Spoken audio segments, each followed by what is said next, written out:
在万物皆可粥的广东，生滚粥一直是老广的心头好。提前3小时熬制的粥水，粥底绵密，切成大块的鲩鱼肉，只需一点生粉和油锁住汁水，放入粥里，煮到鱼肉90%熟时，快速出锅。滚烫的粥水包裹着鱼肉，端上桌时熟度刚刚好。吃一勺下去，鲜味划过舌尖，浓郁的米香带着暖意，把老广的胃料理得妥妥帖帖。在美食卧虎藏龙的番禺，一间餐饮店能立足10年，自有其独到的秘诀。每日新鲜捕捞的鲩鱼送到店，徐美红围着鱼转的一天正式开启。在旧店的那4年多的过程，都基本上是我杀鱼。我一天杀很厉害的啊，我一天杀大概旧店的时候，我都杀100来斤的鱼。为满足每天的客流需求，结婚多年都不用下厨的徐美红，即使怕腥，也硬逼着自己亲自上阵。常被当作边角料丢弃的鱼肠，在广东厨师眼里，可是未经雕琢的璞玉。我们通常都不够卖的，因为一条鱼只能做1个，除了那个胆以外，什么都可以吃。我们的鱼肠都把它通开来，里面是很干净的。因为内脏都有脂肪，先把脂肪去掉，吃起来那个有口感又不油腻。先把它炸了以后，这个内脏同时是熟的，内脏其实要煮熟才健康。炸出油脂的鱼肠与鸡蛋拌匀，热油下锅，半熟出炉。这时的鱼肠柔韧，鸡蛋嫩滑，带着鱼干的干香。限量供应的鱼肠煎蛋，成为每天店里最受老广欢迎的菜式。招牌菜凉拌鱼皮也是老饕必点的。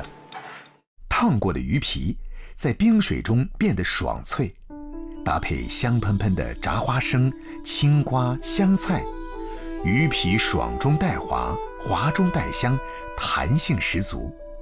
淡淡的柠檬叶香气，让整份凉拌鱼皮多了一丝清爽。靠着琢磨一条鱼，徐美红的店越做越大。从市场里只有夫妻2人的小档口，到租下现在300多平方米的大门面，很多人不知道，他们也曾经历过人生的至暗时刻。学院在做加工厂，然后没经验又没有技能，所以都搞垮了，大概200多万。本来自己已经有3套房，逐步卖掉来抵那个债务的，到最后都没办法了，连身上自己住的都要把它卖掉了，应该说很绝望。欠债还钱，夫妻俩从没想过逃避。开过烧腊店的彭伟天决定从餐饮业从头开始。差不多1年，天天付出劳动是没收获的，还完一笔一笔就感觉轻松一点了，也很感恩换了这个行业的话，令我们可以生存下来。涅槃重生后，徐美红希望每个员工都可以靠自己的努力改善生活。最新的分店，旧店里的老员工入股当起了老板。第7家的股东，第7家的话，我们让利出去，让他们入股，保证他们只做不赔的性质来玩一下。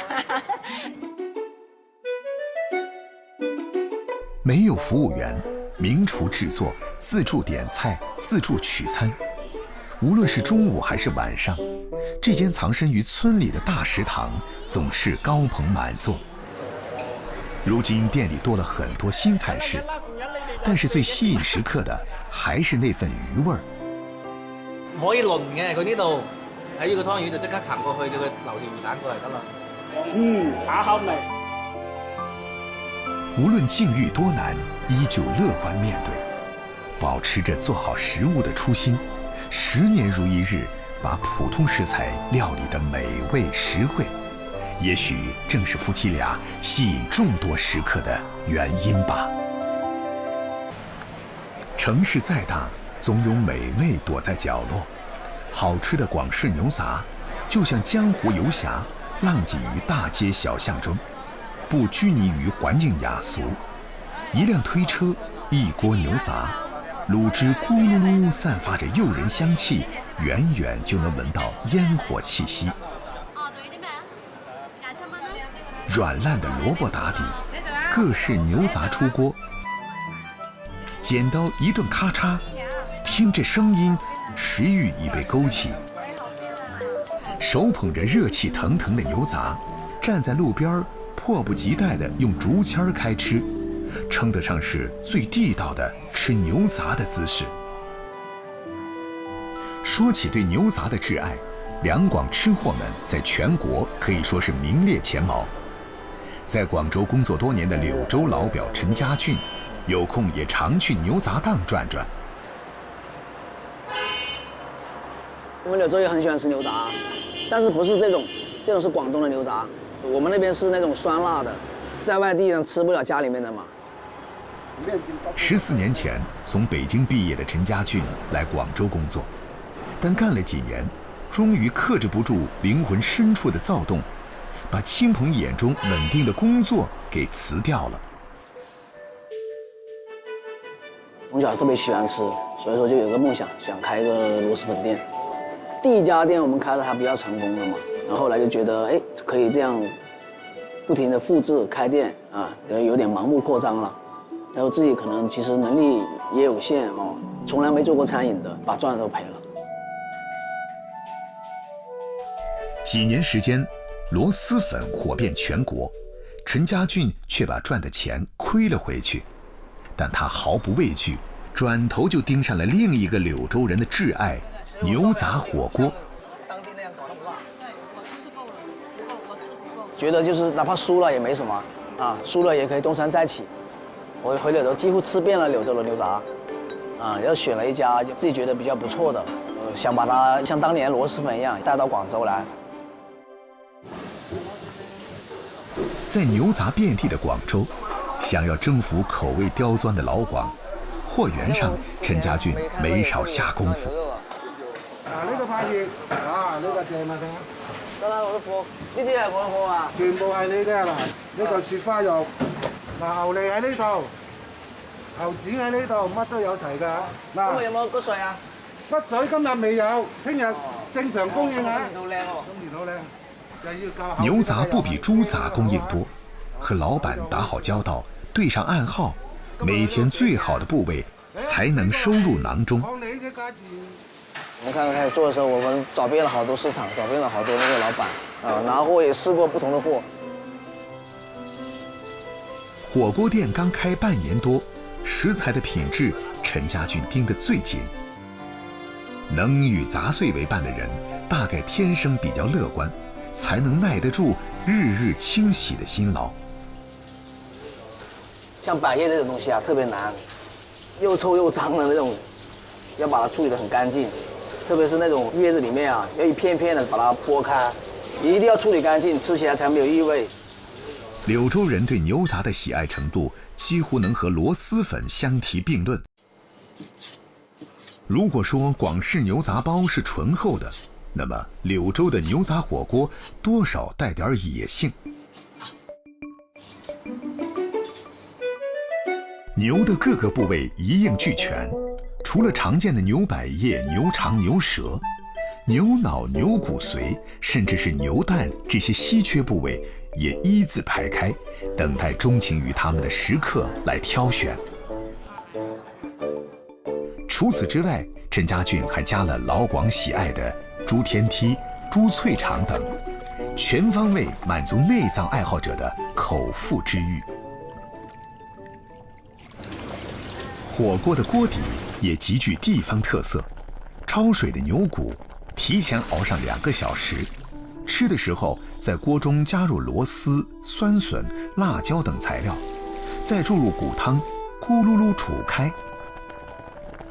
调好的锅底，鲜中带臭，酸中带辣，组成了独特的柳州味道。光是闻到这酸辣味儿，口水已经忍不住。加上喜欢的牛杂往汤中一放，看牛杂在汤中舒展又卷起，沉浮起落间，上演一场热情奔放的美味相逢。牛百叶、牛舌、黄喉、牛骨髓，爽口的、嫩的、脆的、滑的，不同的牛杂在嘴里奏响摇滚乐，带来多重的口感体验。再蘸点特制酱料，酸酸辣辣，别提多带劲儿了。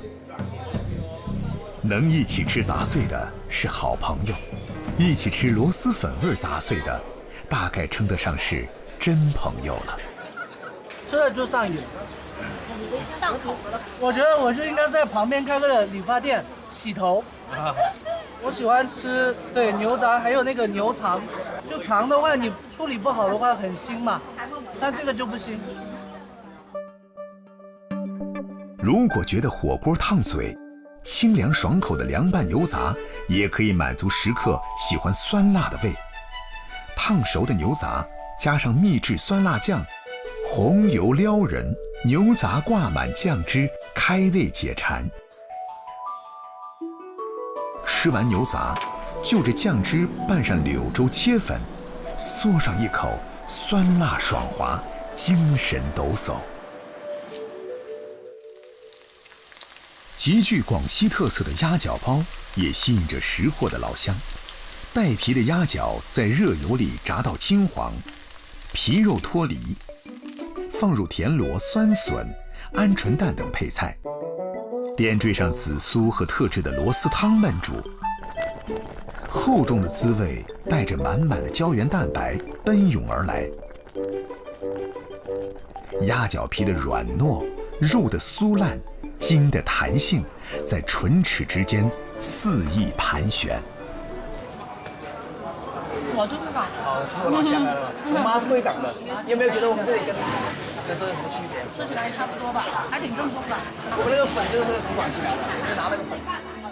凭着地道的柳州味儿，甄家俊在美食遍地的广州征服了许多同样好这一口杂碎的老饕，更吸引了那些身在异乡的柳州人。听着亲切的柳州话，闻着熟悉的酸辣味儿，满足了胃，更满足了心。在热气翻滚间，他们仿佛回到了家乡。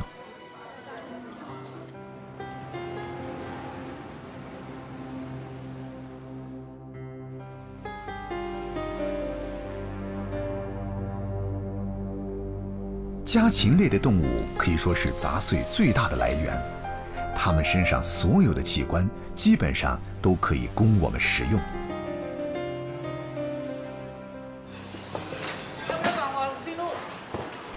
老西关的小巷里，无名鸡杂汤店每天早上都会被一群吃货围住。一次性碗筷、塑料凳，或站或蹲，吃上一口鸡杂，就一口药味浓郁的汤，舒爽。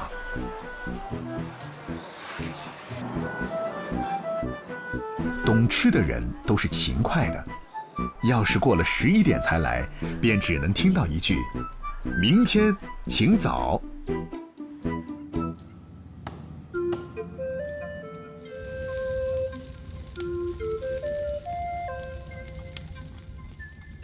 和街边档口不同，这几年广州兴起的烧鸟店，实则是花式吃鸡。大厨们充分利用鸡的各个可食用的部分，鸡腿、鸡胗、鸡肝、鸡心，甚至是喉管都被一一拆解，做成高级料理。要看一家烧鸟店够不够正宗，还得看它们的种类是否齐全，而稀有部位往往是会被人忽略的。鸡冠、凤尾一般是被丢弃的下脚料，但在烧鸟店中却是需要预定的。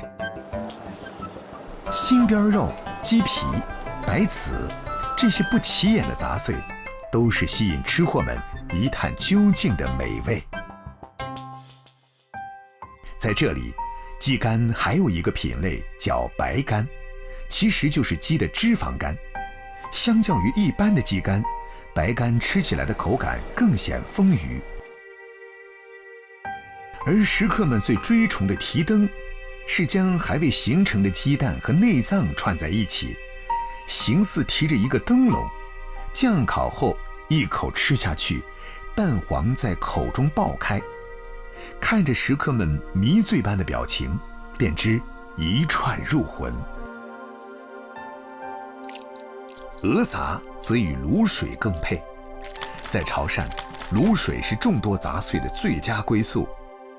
鹅肝、鹅胗、鹅肠，加上永远啃不腻的鹅掌、鹅脖，只要是鹅身上的，被潮汕人卤了个遍。媲美法式鹅肝的卤水粉干，最是让人难以忘却。上千元一个的老狮头鹅头，地位也不容小觑。簇拥者眼里没有杂碎，全都是有钱都不一定能买得到的美味。老广吃杂碎，包山包海。天刚亮，一场人和鱼群的搏斗已经在珠三角的鱼塘上演。10几位壮汉拉着网，用盡力氣圍住撲騰的魚群。200零斤一日到啦，不過要走幾笪地方。你啲嚟攞翻佢要等水或者受水嘅。要受20日到先可以出得。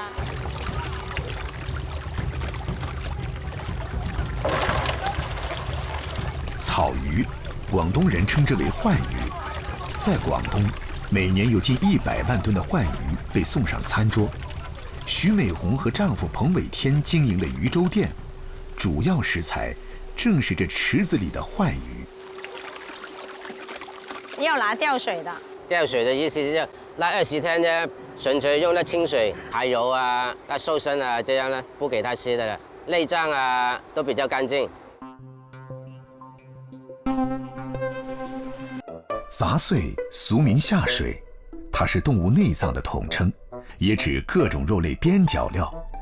天底下沒有什麼食材比雜碎更毀譽參半了。愛不愛吃雜碎，大概是區分人類飲食偏好最直接的方式。在物質不豐的年代，雜碎是不可多得的荤腥，更是老廣們面對逆境的樂觀精神。吃廉價的食材，也要用出神入化的做法，烹飪出萬千姿態。豬作為6畜之首，是最早被人類馴服的動物之一。豬大腸大概是雜碎界爭議最多的食物，自帶奇異之味，有人愛到狂熱，有人避之不及。但那軟糯又勁道的質地，總能讓臭味相投的食客牽腸掛肚，也成為吃貨們的對接暗號。廣式脆皮大腸得先用滷水馴服得毫無怪味，再接受油鍋的高溫洗禮，逼出多餘的油脂，外皮金黃酥脆，趁熱吃是關鍵。豐腴的汁香填滿口腔，脂肪和蛋白質在唇齒間翻滾痴纏，仿佛吃口大腸，蕩氣回腸。作為一種重口味食材，在潮汕地區，大腸被滷制的命運自然是逃不掉的。不過，在講究粗料精做的潮汕人手中，肥腸經常以另一種姿態出現。我們今天就大家溜的這個主題呢，就叫喜鹊報喜。溜這個地方呢，等一下我們可以溜這個牛爪。潮州不僅出產美食，還盛產眾多潮菜師傅。每周，方澤生都要在職業技術學校給學生們上課。當一名合格的潮菜廚師，少不了扎實的基本功，雕花擺盤便是必不可少的一項。一個普通的蘿蔔，在方澤生的手裡幾經翻轉切雕， 3两下就能成为一只栩栩如生的小鸟。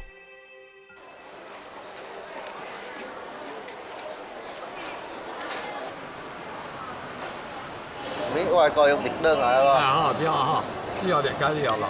啊哈，解瓜會得瓜熟啊。做農村虎肚呢，就用這一节比較折一點的長，它做起來比較好看，不會有這個皺紋這些。其實下了課堂的方澤生，主業是一名廚師。30多歲的他，已經是國家級的烹飪大師。廚藝精進是一個常學常新的過程。為了保持對烹飪的創新和敏銳度，方澤生平日裡待得最多的地方，除了廚房，就是菜市場。豬大腸和鳗魚這兩種看似毫不相關的食材，便是方澤生今天要學做的龍川虎肚的主要材料。被潮汕人稱為烏爾蠻的鰻魚開好肚，順着主骨剖開，取出鰻魚肉，切成小段。作為家裡的第5代廚師，方澤生從小在廚房耳濡目染，如今一有空就找家裡的老師傅方樹光學做傳統菜式。要特登讓買較登，因為cái店落店嘅時候就迄個白肉生頭只個應該更溫嘅改醬落去，伊使到整條整個菜做起來嘅伊味覺伊就係更溫。參透點啲白肉丁落去呢是起到整個伊係焗，呢個質嘅。生頭是倒到是真香，即係啥？佢啲紅口對對，即係啥？這個紅口呢，伊是不入水嘅。製作龍川虎肚步驟繁雜，填好的豬腸焯水後，還得抹上老抽增色。用5到6成的油溫淋炸豬腸，炸至金黃。最後再用醬料燜煮一番，讓魚肉吸收內臟的風味。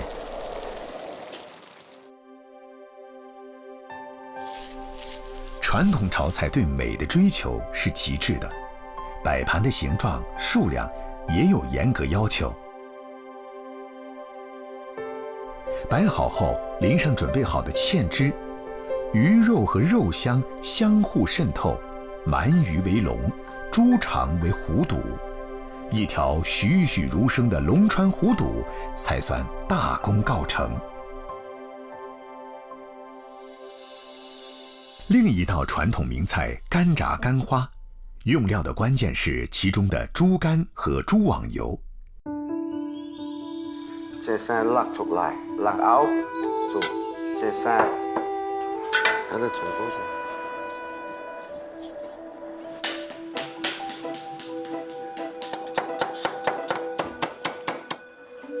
佢這種刀就是起到一個刻條對乾臭透這個味。拍呢個羹啊，好似講喺度去打，因為本身德國係最貴嘅，所以必須都要去打。伊只揀伊嚟落，唔係靠其他嚟包，會水冇分。每個工序背後都是老師傅多年經驗的總結。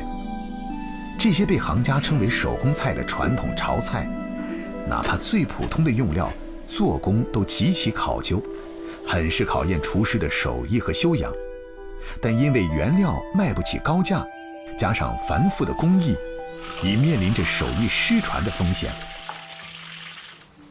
炸好的乾花綜合了馬蹄的清甜、蝦滑的鮮口，豬肝的甘香在味蕾上縈繞許久。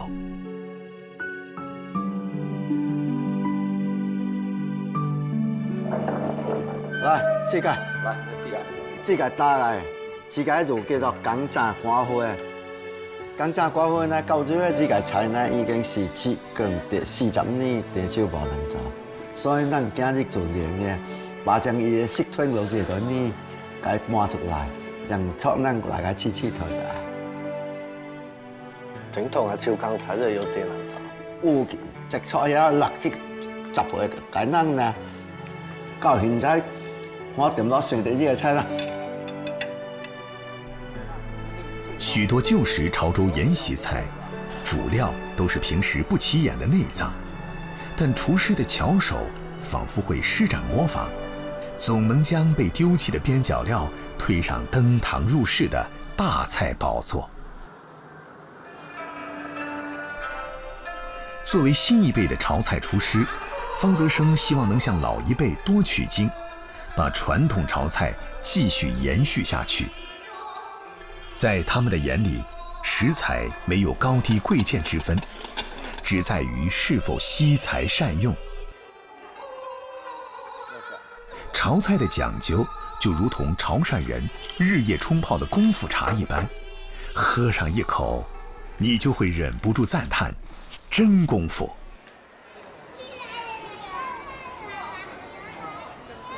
与潮州毗邻的汕头，小吃遍地，在吃杂碎的路上却是剑走偏锋。有一道藏于汕头欧厅小巷子里的美味，只有本地人才能找到。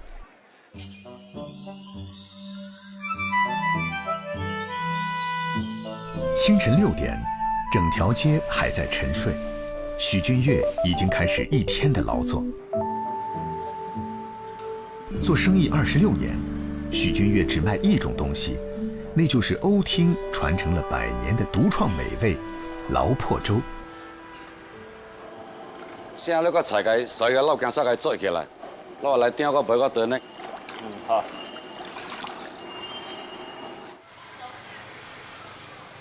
离店不远就是欧厅最大的农贸市场，不过许君悦每天到这里来只有一个目的：买猪肉，而且专门挑选带着肥油的新鲜五花肉。我那个配合了调好，有后腿包的，有五花肉，还有肚肉，不会太肥，不会太腻。在潮汕的食物语言体系中，劳指的是猪油，破是糟粕的意思，劳破便是猪油渣了。经济不好的年代，猪油和油渣是穷人的美馔，承载了人们对肉的无限向往。买不起肉，又馋荤腥，那就买点猪板油，能熬出一大碗猪油来。炒菜制饼加点猪油，味道立马迷人几个度。但劳破对于欧厅人的诱惑，远不止于用来结婚。劳破逆袭的好时候到了。那个渣就不舍得扔掉，就拿来做油渣稀饭嘛。现在生活提高了，就买一些好的部位回来炸，这样吃起来会更好吃，不会太油腻。劳破在锅里滋滋唱着歌，慢慢熬成金黄。1斤五花肉出2两油渣，最后还得放进特制工具再压榨一番。鲜炸的劳破保质期极短，生意好时一天可以卖100多斤。许君悦基本上一天就得炸一次。出于对劳破的珍惜，欧厅人发明了煮粥的做法。许君悦从父辈那儿接棒经营后，从街头小推车到开起小店，如今粮食不再短缺，但他们对劳破的热爱与讲究仍然融进每一碗粥里。劳破提前泡开，加入煮好的鸡汤，油渣里的小孔吸附了汤汁。煮开后，还得加入一勺由10几种材料秘制而成的灵魂辣椒酱。辣椒酱是桂皮，还有蒜头，又加在里面好几种调料。劳破粥好吃的关键，除了劳破的品质，另一个就是粥底。劳破粥用的全是糯米，想要煮得好，也是个技术活儿。慢火，然后放慢火，煮15分钟就行了，不停地搅动，它才不会粘锅。煮完要在这里停留15分钟，然后再搅拌一下，它这些米浆就没有了。一切准备就绪，锅里的劳破散发着油脂的香气，诱惑着食客从各方而来。1勺糯米，2勺劳破，少许辣椒汤，再加1大把香菜。许君悦早已练就了身体的肌肉记忆，忙起来也是有条不紊。早6晚6，小车前每天总有许君悦的身影。生意好时，一站就是1整天。一天啊，也没怎么去算，那最少是300-400碗以上吧。那高峰的时候1-2千碗都做过，就是从早上到晚上就一直卖，都没停的。煮好的劳破粥一定要趁热吃，甜润滑口的糯米在舌尖温柔化开，劳破经过浸煮，肥而不腻，颤巍巍的肥肉边上带着一点尚未泡软的精瘦肉，焦香可口。细细吸溜一口热辣辣的汤汁，米香和肉香交织在舌尖，令人直叹相见恨晚。能吃辣的，再加1小勺辣椒，冬日里都能暖得冒汗。水炸樓，好時候，習慣呢個就食，佢關人正聽人講啊，好人食。嗨哈 ，hello 哈。靠着这一碗劳破粥，许君悦撑起了一家人的生计。没有假期，这间几10平方的小店就是夫妻俩全部的生活。习惯了，累也是为了钱，为了生活嘛。把青春都献给了劳破粥了，有成就感。一辈子这还能够做这么一件小事，就是能让顾客吃我做的粥。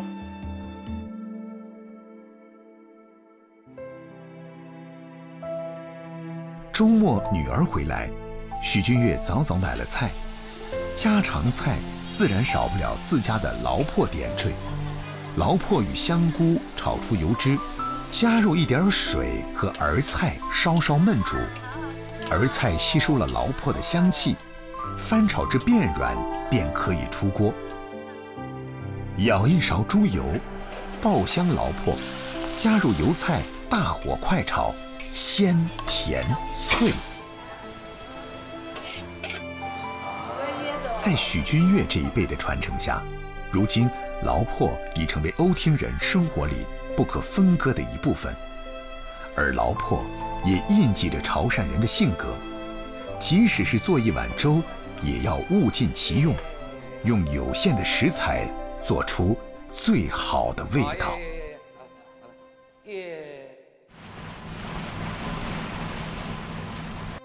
在老广的巧手中，鱼的边角料可不只能入菜。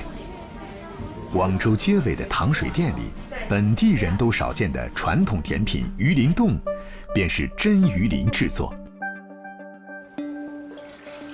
漂洗浸泡过的鱼鳞，只加入桂花干，大火煮开后，小火熬上30分钟，等待鱼鳞中的骨胶原慢慢析出，过滤掉鱼鳞，无需添加凝固剂，只需冷却后放入冰箱冻上12小时，便大功告成。果冻般嫩弹的鱼鳞冻，一点鱼腥味都没有，舀1勺放入嘴里，入口即化，从鼻腔到味蕾，满满都是桂花香。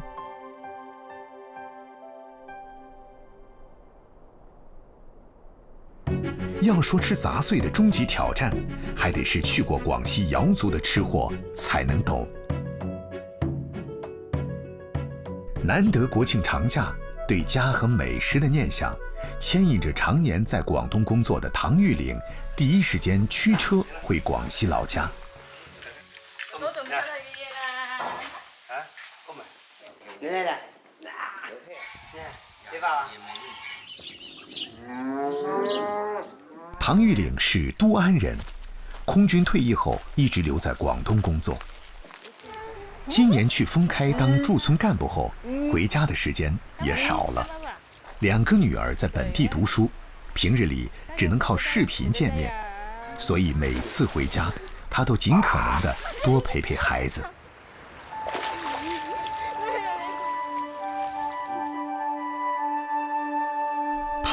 家住在半山腰，以养殖家禽和种玉米为主，其中养的最多的当属喜欢攀高山的山羊。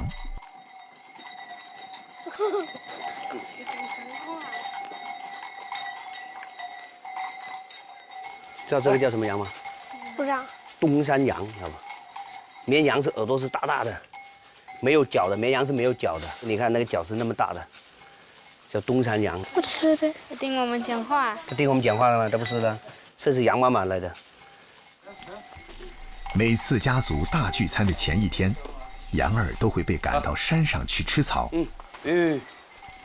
如果你前一天没有放养它的话，它那个羊瘪啊就没有那么好，而且它的分量也不会很多，很少的。所以你前一天硬的把它放养之后，第二天一插，它就会有那个很好的那羊撇的那个味道，有百草里面就是叫羊百药嘛。除了断肠草这些东西它不吃的话，它就会吃那些百草全部在里面。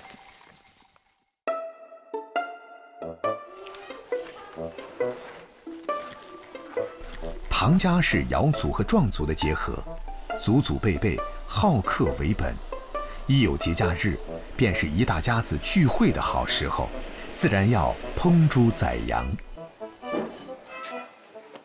基本上我们这里摆什么酒，条件好的地方都是杀羊，现在就是才有档次嘛，就像在广东什么鲍鱼是吧，龙虾都这个意思。不过本地人吃羊重点不在肉，肚子里的内脏才最吸引人。羊小肠和里面的宝贝更是主角中的主角。这个就是我们那个家乡那个山羊的那个羊百药，因为羊呢它上山呢吃很多那些草药，如果你杀一个羊，你那个羊百药跟羊血旺你都吃不到的话，那就纯粹就是个羊好像是白杀的感觉，觉得就浪费掉了。羊百药，本地人俗称羊瘪。民间有句俗话：鸡吃百虫药在脑，羊吃百草药在囊。在他们眼里，小肠里没来得及消化的部分，才是山羊觅吃百草后的精华，常常被本地人用来医治胃病，更是招待贵宾的上乘佳肴。烹制的过程颇有点制作黑暗料理的意味。羊网油包裹住羊小肠，入锅慢慢煎香。不能煎得长，煎长了就爆了，爆得太快了它就不够香，油呢就没有出来。油太多也不行，油太多等下喝那个汤我们受不了的。而且火也不能太大，慢慢煎慢慢煎。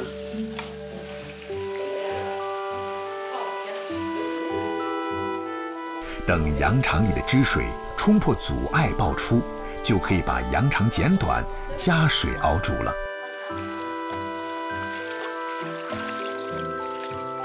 煮的时候适时加入一点羊胆，增加苦味儿，再来点羊血，增添润滑感，野性而奇特。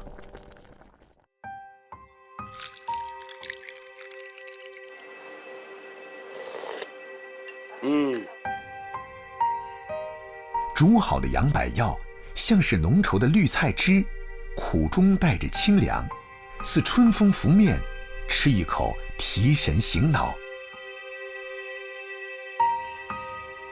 极具地方特色的还有本地人过节待客的保留菜谱——芭蕉树心炒羊骨。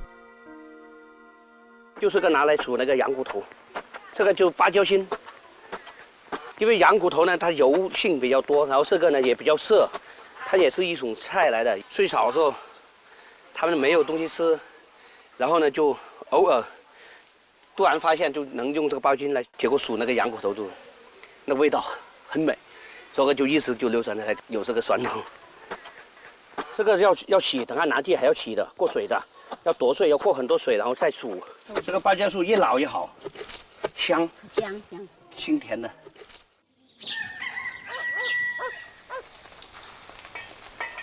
剁碎的羊脊骨倒入炼好羊油的锅里炒熟，与洗净的芭蕉树心一起拌匀，炒至透熟微焦。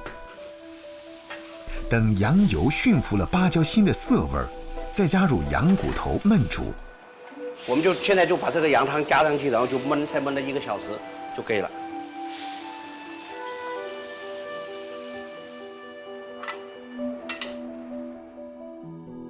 看着其貌不扬、没啥食欲的一道菜，却十分的耐嚼，有一股特别的香甜，是下酒的绝配。节日盛宴里，当然也少不了全家人都喜欢的爆炒羊杂、笋干炒猪杂、猪杂汤。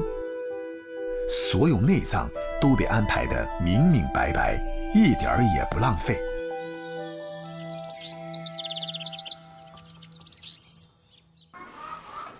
唐玉岭的父亲是乡厨，一家儿女都继承了会做饭的基因，忙活起来兄弟姐妹齐上阵。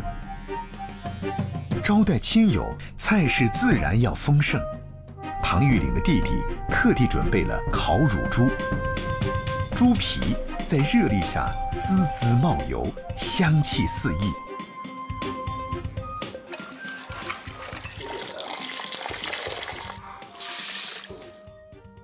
另一边，唐妈妈提前1晚用紫兰草泡成紫色的糯米已经蒸熟，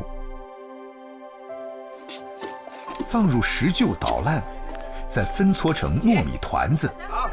玩了一天的孩子们等来了最开心的时刻。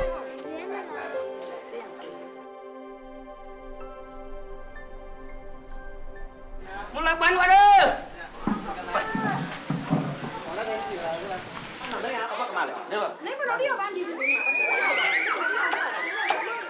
班你個你個女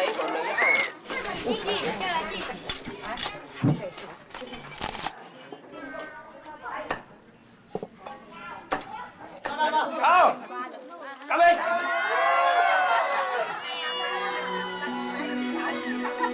忙碌了一整天，喝一口洋百药，吃一口杂碎，看着大家开心的样子，唐玉岭觉得很满足。举杯换盏邀新客，把酒言欢续乡情。这难得的相聚时光，将伴随着家乡的味道，成为他们在外忙碌时对家乡和亲人最好的回忆。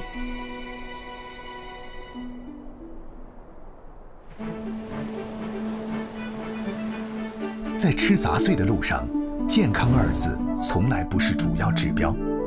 杂碎不可天天吃，但点缀生活的口腹之欲总要满足。杂碎的诱惑让老广不因颜值而止步。在每一个吃货看来，物尽其用才是对食物最大的敬意。